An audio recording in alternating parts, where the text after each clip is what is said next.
Evicted Port Moresby family wants answers from NHC. Catholic bishops focus on climate change and West Papua. And PNG Women's World Cup Rugby League team named.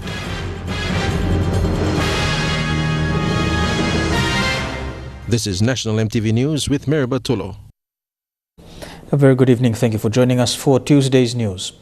An evicted family in Port Moresby's Gerhu suburb want the National Housing Corporation's management to explain how a third party has possessed the land title of their residence.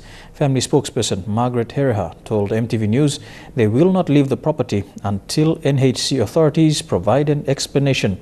The family was evicted last Friday and locked out of their home until yesterday when Gerhu police intervened to cut the lock to the gate. After spending 3 nights outside their home and refuge of nearly 40 years, Gerhu police have directed the Herea family to cut the lock to the gate. This morning, the Hereas walked into their yard to see their 3 homes flattened on the ground. 3 o'clock, we got run back on follow up one time. Station commander blow Gerhu. Na we confirm was the eviction done by these 3 policemen, ZPD 327. It was illegal, so station commander am authorizing me can go ahead na burkim lock na go inside na stop in Salobanis because all bypass lo me. The Hereas believe the land title has been sold to a third party by NHC officers. They say NHC management and new housing minister John Kaupa must explain what has happened to the land title. Do something as soon as possible because we can't live like this and suffer. Why are they coming down on small people like this and destroying our lives when we've been living for more than 40 years? Na mipla waiting title na all give him goal on narapla. The family is currently housed by a church elder from the Seventh-day Church who lives around the same neighborhood. Gerhu police have also condemned the actions by the 3 policemen who assisted in the eviction last Friday. The eviction has been reported to the Office of Police Commissioner Gary Baki. Right now we are homeless. We are homeless and mipla by sleep or some kind. When it's raining, it's really even painful. So mipla appeal or some. Commissioner, please can you do something? Get the policemen involved, be charged and at least they will pay something, compensating mipla for the damage they have done. And also the housing minister, mipla like you but come down low level, mipla na look him. The life when now mipla go through na face him. The neighborhood is also frustrated by the actions of the assumed landlord who has demolished all properties belonging to the Herea family. Gerhu police have reported complaints of 4 other evictions within the suburb. The Herea family have occupied the property since 1975. Jack Lapava Jr., National EMTV News. The people of Ononda village in the Ijivitara district of Northern Province have launched their community-based disaster risk management plan, or CBDRM. It was a dual celebration yesterday, which also saw the launching of their rainwater storage facility of 3 water tanks that will supply the village. It was a successful project with the consultative intervention by the International Organization for Migration, or IOM, and the Oro Provincial Disaster Center to raise community unity and resilience to the impacts of natural disasters by addressing capacity gaps.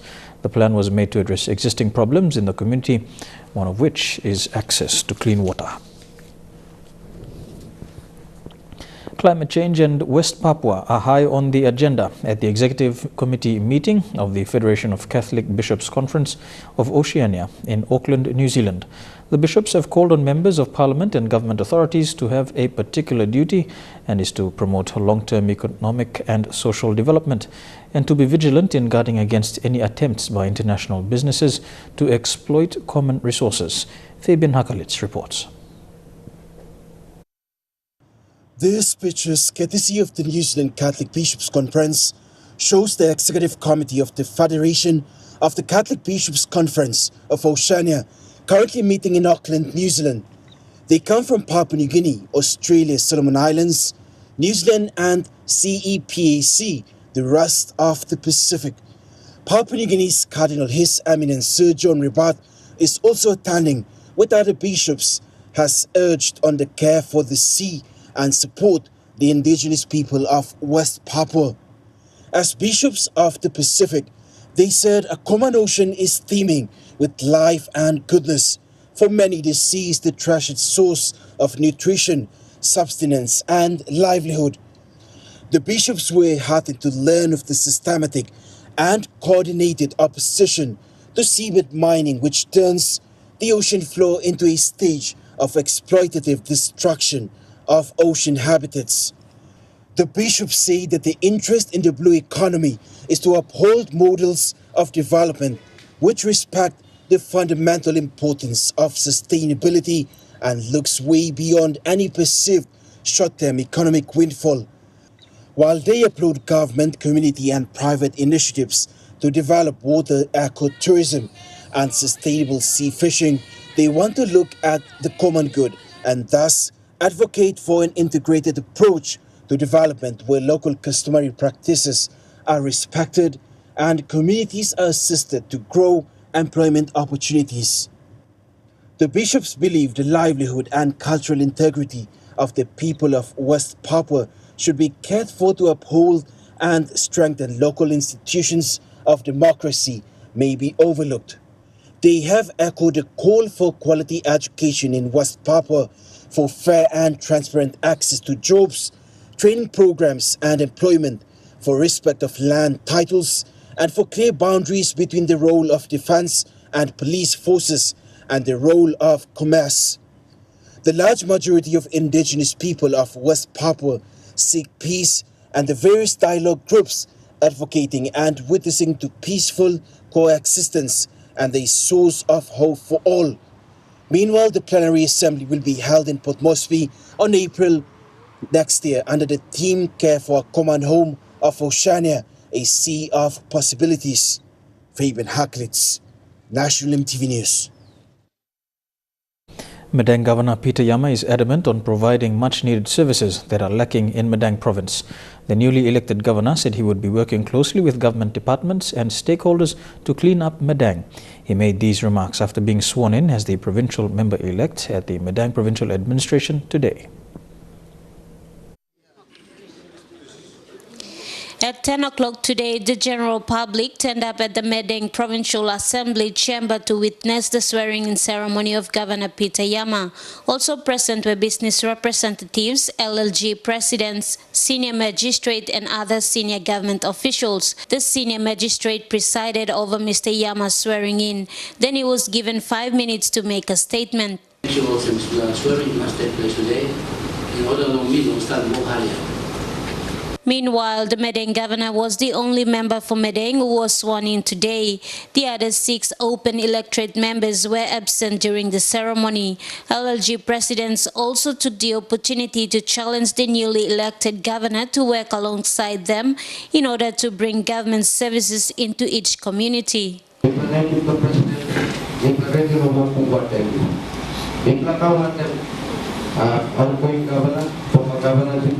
Mata Luis, National EMTV News, Madang. New Minister for Correctional Services Roy Biama says he will work closely with the CS Commissioner and his executive team.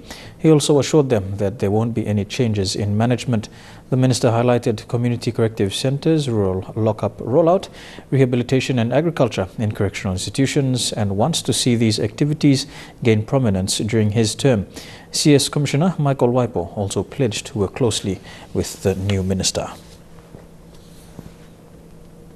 You're watching National EMTV News. Among stories after the break, PNG Air flies to Wapenamanda, 13 children undergo Operation Open Heart, and Gulf Governor Chris Hivetter's plans for Gulf Province. Stay tuned.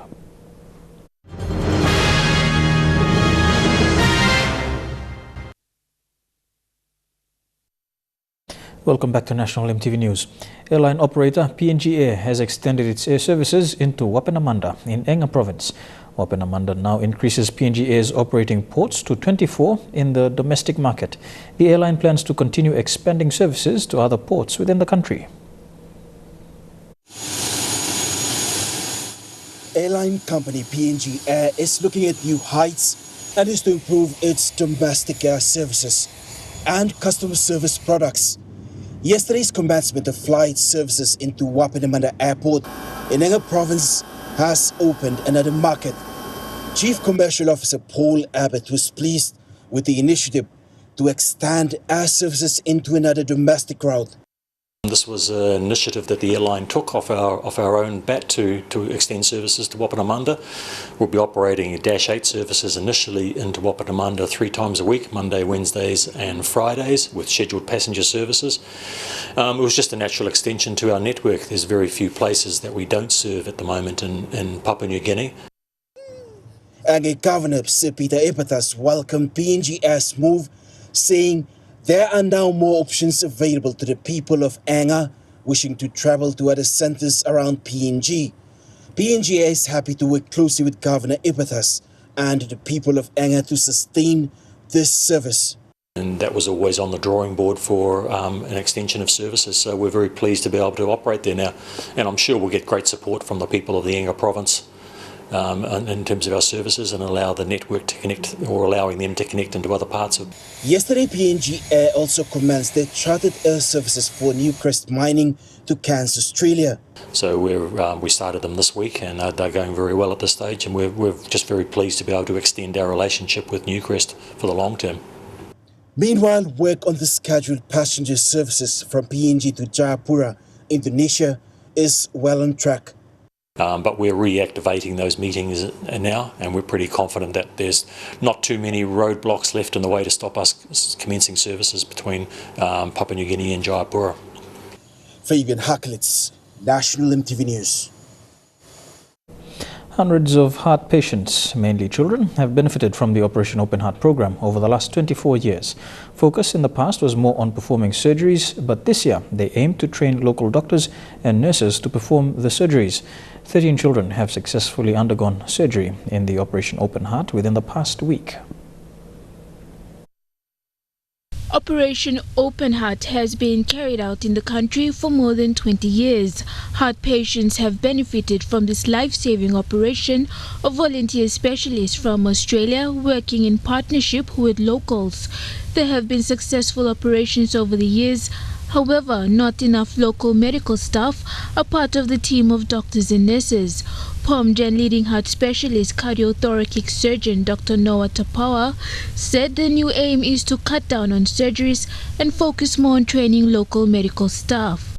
In the past, our big team members used to come, about more than 60.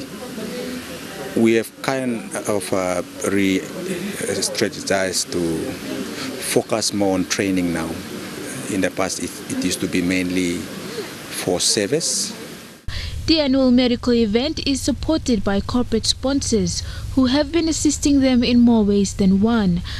Funding comes from the corporate body and all the community and various sponsors. And we are fortunate for that because we don't really get support from our health department or the government. Very little support. The health department will give us 100,000 per annum, but that is used for screening. We would like to see more because this is our program and we would like it to be localized. The Operation Open Heart team had successfully performed surgeries on children last week. We operated on 11 children and a total of 15 operations, because 1 or 2 had 2 or more operations. The youngest was 1 month old and the oldest was 15. Program this week last week was very successful. The highlight is we conducted a first symposium for the program, and we discussed all the issues, because it's all about training now to build our capacities. Merlin Diaukatam, National EMTV News. The late Sir Andrew Trowan wanted the government to implement the biometric voting system, according to former NBC Managing Director Joseph Elodona. While the former Electoral Commissioner's views on the 2017 national general elections were never aired, he quietly observed the elections with concern. This was highlighted at his funeral service yesterday. Sir Andrew Trowen was the Electoral Commissioner from 2004 to 2012, but had been working for the Electoral Commission for 41 years and 8 months when he retired. He started off as the acting district electoral officer in Bougainville in 1974 and made his way up to be appointed the Electoral Commissioner in 2004. Elections was his expertise and something his family said he was ever so passionate about. Few people can say that their fathers helped create provinces. He helped enable people shape their own destiny, but you never hear him talk too much about that. He showed us that when you find your passion, and undeniably elections was his, when you find your passion, you give more than 100%. His successor, Patilius Kamato, while giving his tribute, also stated how Sir Andrew contributed so much to the democracy of the country. This person who lies before us is a great leader. He is a father and a former electoral commissioner who will go down the history books of the Papua New Guinea Electoral Commission. I'm so proud of his achievement and would like to thank the family members and the relatives of Yanguru for giving such a great man. I can best describe him as a history maker. Joseph Eladona was a close friend of the late Sir Andrew Trowen and said the former commissioner was concerned on the conduct of the 2017 national general election. He told me that he can't say anything because of his respect to the electoral commissioner, the electoral commission staff, and the government of Papua New Guinea. Sir Trowen could not believe the sheer amount of problems and issues that came out from the 2017 elections. His children had to remove his phone as he was inundated with telephone calls and most calls with regard to the conduct of elections. Eladona said that Sir Andrew's recommendation was for the government to seriously look into the biometric voting system. He reminded me of his strong recommendation to the government and his departing message for the government to seriously consider the biometric enrollment and electronic voting to improve and better the outcomes of the elections. The 2017 elections have had flaws from polling to counting, with double declarations, elections-related death totaling up to 20, and some seats not being declared during the opening of the 10th Parliament. He told me that the precedent must never be set for only some rates to be returned for Parliament to sit to elect the government. Adelaide Sirok's Kari National, EMTV News.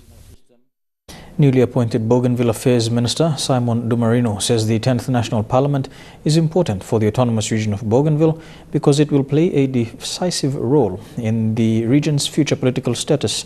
He says the referendum result will be deliberated on by this Parliament. Already, up to 45 powers have been transferred to Bougainville, and Minister Dumarino wants to ensure a number of referendum agendas are achievable. He will also work in close consultation with ex-combatants, Mekamui and the people of Tono. Governor for Gulf Province, Chris Haiveta, is on a mission to get the province back on track. He describes the current state of the province as poor and wants to stop further abuse and waste of public funds within the province. In his first media address as governor, the veteran politician says he knows what he wants for the province and knows how to get it.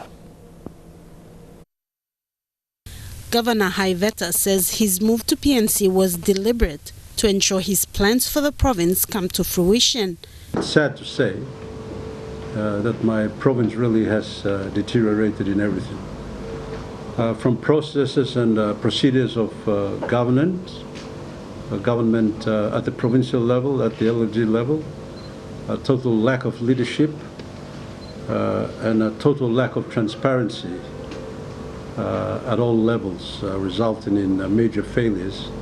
But before any new plans will be implemented, Haiveta wants a full stocktake of the provincial assets and revenue. It will be conducted and of all government instrumentalities under the provincial government.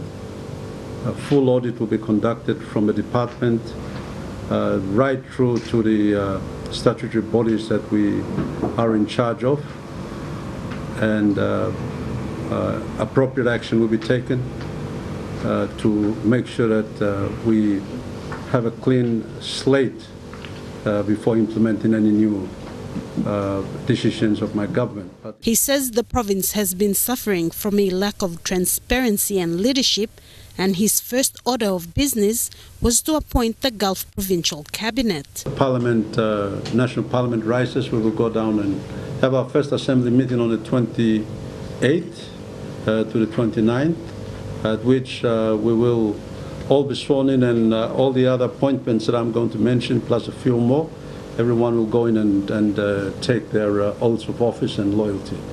So when we go from then on, we're ready to roll. And at the same time, there was appointment made on new members of the province's business and investment arms. It's been run as basically as a family business. So what we've done is to put corporate governance rules back in, have more transparency, appoint proper boards, separated what needs to stay in the province has to go back to the province and stay there. So GETA has been directed to get out of Moresby, close the office, fix itself up and get the hell back to the province. He notes that issues that need urgent attention are education and health. It's shameful, but we have to acknowledge that education standards in the province have deteriorated very, very badly. Also that health also suffers. Besides Western Province, Gulf is one of the two TB hotspots in the whole country. Sarah Aupong, National EMTV News.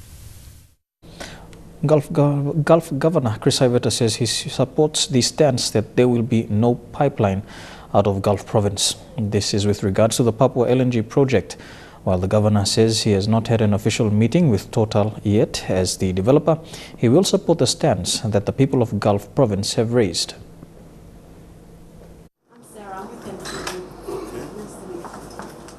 Governor Iveta says he has support in the province to pursue this stance. That policy has not changed because it's an expensive and laborious consultation process took place right throughout the province. Misinformed or not, that process was completed and we've arrived at a decision that was blessed by the Assembly, and the Assembly blessed the decision that the Gulf's stand or policy is the no pipeline policy with respect to the second LNG project.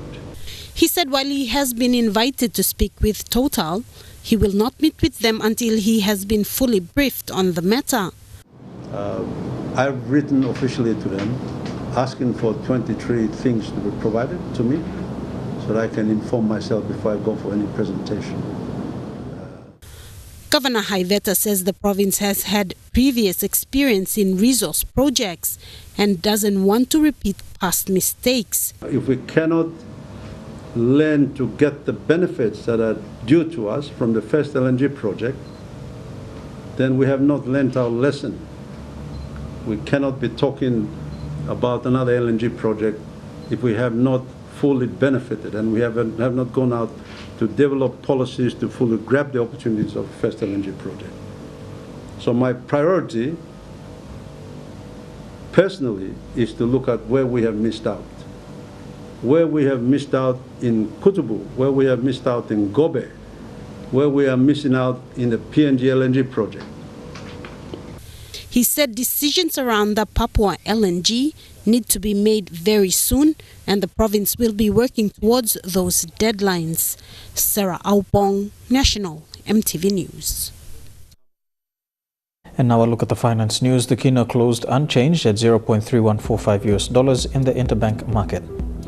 At Bank South Pacific, your kina was buying $0.307, $0.387 Australian dollars, €0.257 euro, and 33.34 Japanese yen. Looking at commodity prices at New York close, gold is trading lower. Coffee, cocoa, and copper closed the day lower. Crude oil closed higher. Palm oil and copper closed the day lower. And on the stock markets, the Dow Jones closed 135 points higher, the ASX closed 27 points higher, and the All Ordinaries closed 25 points higher. Still ahead in the news, continuous rain and floods in Moresby province, a threat to homes, and overseas mudslides in Sierra Leone claims hundreds of lives. The details after these messages.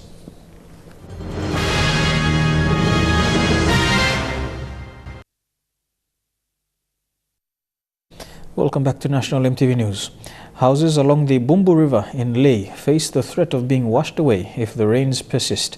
Flooding in the past few days have already pulled down stone walls built by residents to protect them from the river. The Leh Christian Academy is dealing with this river threat. Parts of the school grounds have already been eroded. Representatives from the community and the school are calling on authorities to assist. Continuous rain in Leh has residents living along the Bumbu River worried. Last night, the flooded river washed away stone walls built to protect the banks from eroding. The line of defense has fallen down last night, so I don't know what more to do now. With rain continuing, it's very difficult. Petty Tonga is a resident and property owner in the admin compound area. Last year, October, we got a 7-bedroom house. 5 minutes away, the Leh Christian Academy deals with the same issue. The river has already eroded part of the school grounds. Fears are that the school might be displaced. It's taken away a lot of school property already. Several more hits by the flooded Bumbu River could cause the school chapel to collapse. The water now runs almost under the chapel. The school is now raising funds to assist with this issue. We're trying to collect our own money to divert the water. The LCA parents and teachers will be meeting this evening to address this river threat. The affected parties echo the same call to the authorities. Seriously considering this. We'd like them to come and see what's happening and maybe divert the river. Usikopana, National EMTV News, Leh. Turning overseas, more than 300 people appeared dead and hundreds more trapped after a mudslide buried houses in Sierra Leone.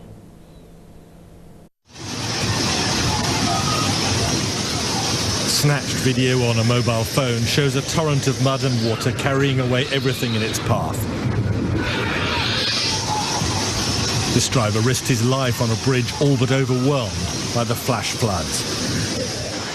Freetown is an overcrowded coastal city with few defences against heavy rains. They come every year, but not usually with quite such ferocity. About 250 bodies have been recovered so far. The authorities fear there could be many more trapped in the ruins of houses. The BBC's Umara Fofano is there. I went down to the spot myself and you could see people using their bare hands pulling up corpses from beneath the mud. The road itself to the disaster area is almost impassable, massive rocks, and this area called Mount Sugarloaf, the mountain, caved in the early hours of this morning, and it covered literally dozens of houses. Many victims lived in the flimsiest of homes, little more than shacks, often on unprotected hillsides. A British charity has been helping to build far stronger houses, and its head back in Britain explained today how it's the poorest in Sierra Leone who are often the most defenceless. People build houses all up the sides of cliffs, and they often build them with inadequate materials because generally people are unbelievably poor. People are trying to reclaim land from the sea, and then the water just comes and wipes them away. 6 out of 10 people in Sierra Leone live below the poverty line. Survivors often risk everything to salvage a few possessions, trying to hang on to whatever they can despite the rising waters. Rumours are swirling that the longest-serving British monarch in history, Queen Elizabeth, is preparing to abdicate the throne.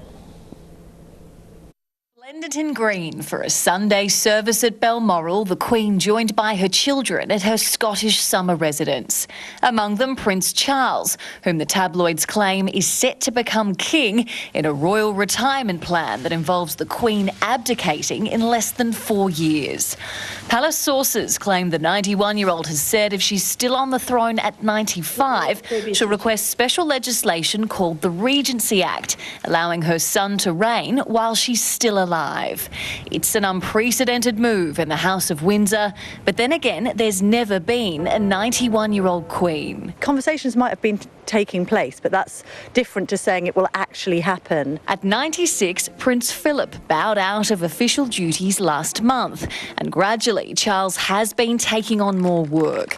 However, some believe if Charles was to become king, he too could abdicate, passing the baton to Prince William. Not surprisingly, there's been no comment from Clarence House, and while an abdication could take place in the near future, some royal experts say that given the Queen's dedication to duty, that's highly unlikely. Abdication is still a dirty word in her vocabulary. She has taken a coronation oath before God and she wants to continue to do her duty, and that will continue in the next years. Citizens of Pakistan were in celebration mode as the country marked its 70th anniversary. The birth of Pakistan prompted one of the largest human migrations in history, as many Muslims left India for their new country. Pakistan's former capital, Karachi, Muhammad Jinnah's home is preserved with care and reverence. Jinnah led the creation of Pakistan, but today his legacy is hotly contested. Just what sort of nation did he envisage? Muhammad Ali Jinnah, Pakistan's first Governor-General. As the British left colonial India, Jinnah was desperate to secure the rights of the Muslim population. The answer was a separate state, Pakistan. Our object should be peace within and peace without. But peace seems often to have eluded this nation, both within and without. Poverty and security remain major issues, and the debate over the role of Islam rages on. I think Mr. Jinnah would still be looking at moving us forward if he were here today. He made it very clear it tolerated all religions, but we haven't been exactly the epitome of plural inclusion that he sought. That's because others see Islam as central to Jinnah's vision. The constitution, they say, is Islamic in nature, and successive governments have failed to implement it. What otherwise was the point, they ask, of creating Pakistan? But others say Pakistan's real problem is not religion, but the army. Its might is on display every evening at the border with India, with troops strutting and goose-stepping in a full-blooded show of nationalism. Over a third of Pakistan's 70 years have been under military rule. What would Jinnah have made of that? I think he would have been aghast, because military was supposed to be a subordinate organization to politics. The military was in ceremonial mode today with an air show to mark the anniversary of Pakistan's creation. It's a public holiday and people were out in force in a mass show of patriotism and celebration. Jinnah's resting place is this magnificent mausoleum in Karachi, a fitting tribute to the first leader. He bequeathed to his people self-government and a democracy, but Pakistan still struggles with what its true identity might be. Back home, and to take us to Trukai Sports, the PNG national women's team for the Women's Rugby League World Cup has been announced. They are the Oil Search PNG Orchids. Today's announcement was for Oil Search PNG Limited and Kumul Petroleum Holdings Limited, who have signed on as TV sponsors for the 2017 Rugby League World Cup for women. EMTV was also announced as the exclusive TV broadcasters for this event. The PNG Women's Rugby League team will take part in the World Cup later this year. PNG RFL Chairman Sandy Saka says the women's team never had an official name till today. The National Women's Rugby League team name. The National Women's Rugby League team has never had a formal name and in fact has never played an international before. Today we will announce the name of the national team, which was approved by the PNG RFL board in March this year. The men's national team, Kumuls, is named after our national bird. Linda Babao O'Neill unveiled the new logo and team name. Oil Search has come on board as naming rights sponsors of the women's team. Managing Director Peter Borton says they are looking forward to this year's Rugby League World Cup. We know that PNG Rugby League and rugby league in this country is the national game. And it really is a privilege for us as a company here to be part of this wonderful passion. We're very proud to be the platinum sponsor of both the men's and women's team for the PNG, for the World Cup, PNG coming up in PNG later this year. The Women's Rugby League World Cup tournament will be held in Sydney, Australia. All matches will be shown on EMTV. More importantly here today, for the fans in Port Moresby who may not be able to attend in Sydney, they'll be able to watch their national women's team through the partnership that we have with EMTV. And I'm very pleased to welcome the CEO of EMTV here today to help celebrate and acknowledge the advancement of women's sport. The Oil Search PNG Orchids will play a curtain racer match against the Australian Jillaroos during the Prime Minister's 13th match. Elijah Lavette, National EMTV Sports. When we come back, tickets to the Rugby League World Cup to go on sale next week. Stay tuned for the details.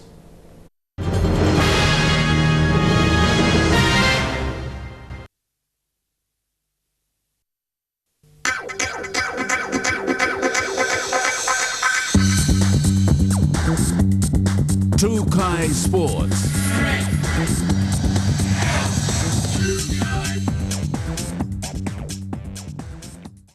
Welcome to Trukai Sports. The Rugby League World Cup 2017 Organising Committee has announced the ticket prices for games to be played in PNG. Many Papua New Guineans will be able to attend with ticket prices from as low as 30 kina. Rugby League World Cup CEO Andrew Hill unveiled the ticket prices today and kick-off times for PNG's three-pool matches. The excitement is certainly starting to build here in PNG. From the time you arrive at the airport, from the moment you transport from the airport here into the city of Port Moresby, into the NCDC and here to the Oil Search Stadium. Hill says they want many people to be able to experience the Rugby League World Cup, hence coming up with suitable ticket prices. The Rugby League World Cup board are committed to maintaining a family-friendly price structure.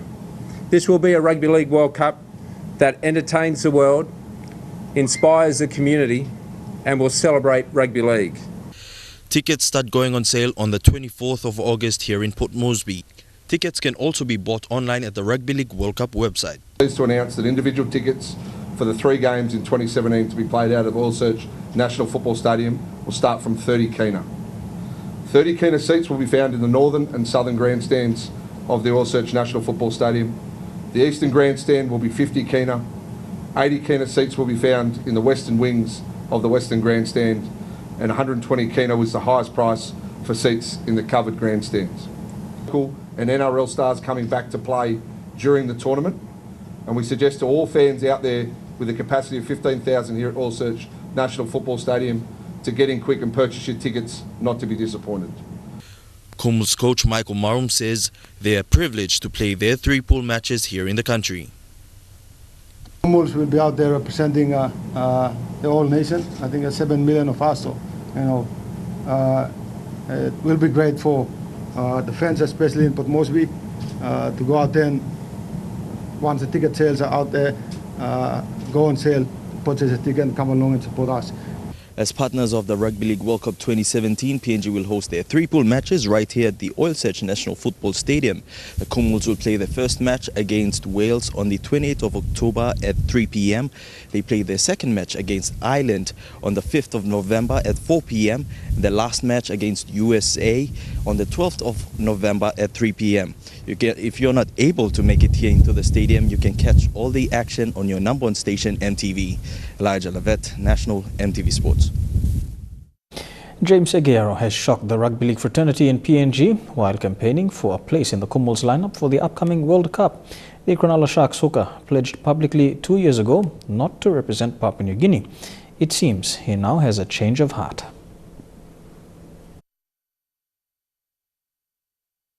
James Aguero says he has let go of his frustration surrounding his father's passing and wants to help unify the nation and probably captain the country during the World Cup. Sigaro has represented Papua New Guinea once in 2011. He played against the PNG PM's 13 team in 2015 after believing his father was dissed by those running the PNG RFL at the time of his passing. After returning to the NRL, Sigaro revealed the reasons why he did not want to play for the Kumuls. Sigaro told NRL.com, and I quote, "I'm definitely playing for them this year. I've put my hands up. It's under a new organization with John Wilshire and Michael Marum, and it was more behind the scenes of what I didn't really agree on. The new staff and the personnel behind the PNG Rugby League that have taken over have a goal that's constructive to my goal, that I want to move forward in the sense of bringing the country to where I believe it could be. It is where I was born, so I can't really turn my back on that country. I feel that I need to help them as much as possible, and if they need me playing footy and doing stuff and using that as a tool. PNG Rugby League fanatics share their views of his shocking switch to play for PNG again. It's so you let him down. Team finish. You think him. Time you think him run finish na. You look at plenty number 9 to. He had his reasons, like for not coming to play for the PNG Comals, but we would really need his experience, his NRL experience, and the style of play he plays would suit the style of play PNG boys play. We also have our local players who can perform even much better than James Segero. We've been undermining country block yet. Long before time, people have been needing him. Na then problem he passed away. PNG Rugby no been so him some lakain respect na lakain so. And one the recent blame milugo mo sem. Hem been pelad with frustration. Hem no been play with them. PNG los la recent meeting. Mi play by na let him down. All boys play mi play lo PNG lo go inside. This mi play got plenty. At least good play. Perform too. We can try. Some rejecting Papua New Guinea. Hem la play on them Australia. Lakain but then hem feeling was hem. One blood the PNG 2 tasol. He got all upcoming young lo mangi to stop. So you may begin first priority lo mangi blame me past time inside lo country blame me at PNG. There's a lot of leadership quality in the PNG PNG team in the Pacific Test, and so there's whether he captains the team or he doesn't, his leadership role in the team will be vital for the Comals. Elijah Lavette, National EMTV Sports. To cricket now, and the PNG Under-19 Garmuts have booked their ticket to the ICC Under-19 World Cup coming up next year. After a week's battling against the likes of Samoa, Vanuatu and Fiji for the East Asia Pacific qualifiers, the Garmuts sailed through all of their 5 matches, coming out on top and beating Fiji by 4 wickets in the opener in Apia. Last week was the perfect start for the Under-19s. Their massive 212-run victory over host Samoa followed right after, setting them up on top of the ladder. They then went on to scrape through with a winning finish against Vanuatu by 31 runs. And just on Sunday, they thrashed reigning champions Fiji by 210 runs. With the World Cup already in sight, they are currently playing their last match against Vanuatu, and good luck to them. Trukai Sports continues after the break. Don't go away.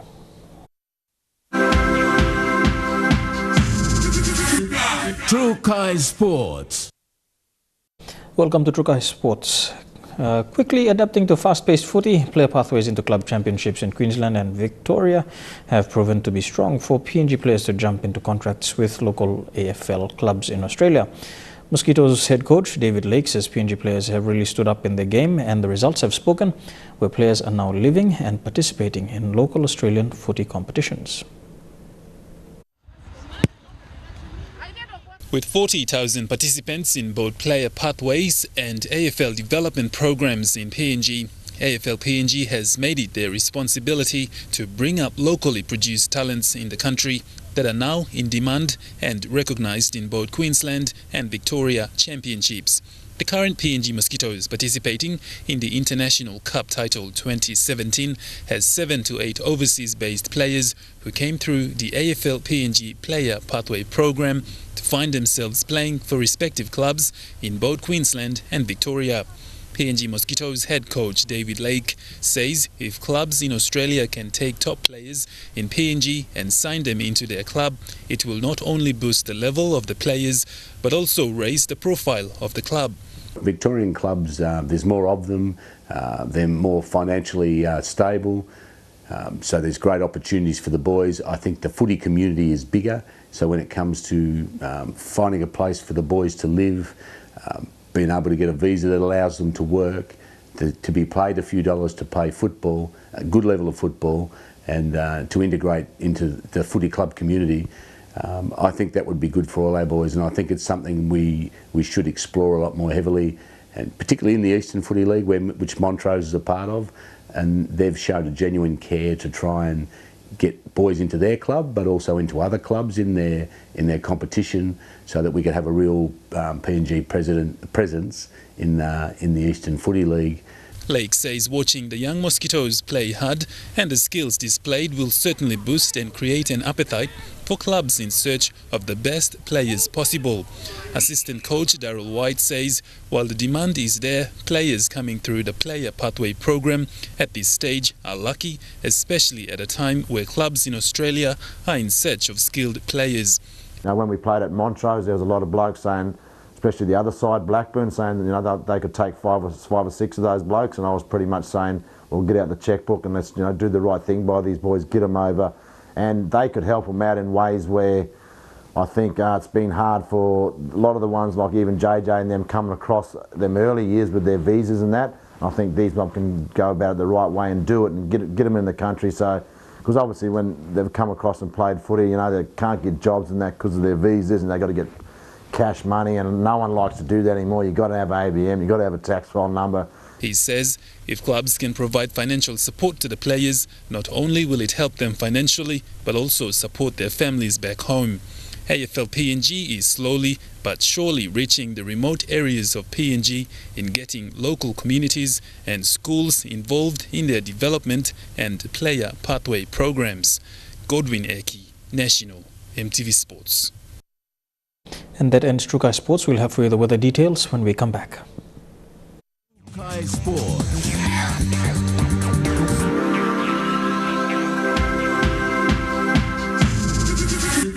True Kai Sports. The weather details are proudly brought to you by Dulux Weather Shield. Worth doing with Dulux.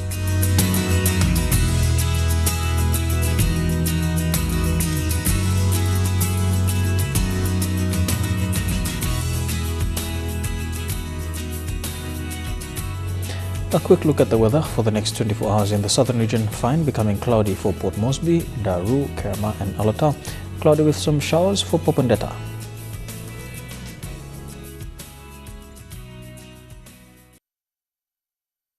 The weather details are proudly brought to you by Dulux Weather Shield. Worth doing with Dulux. And that's the news, sports and weather for today, Tuesday the 15th of August 2017. On behalf of the EMTV News team, pleasant viewing. Good night.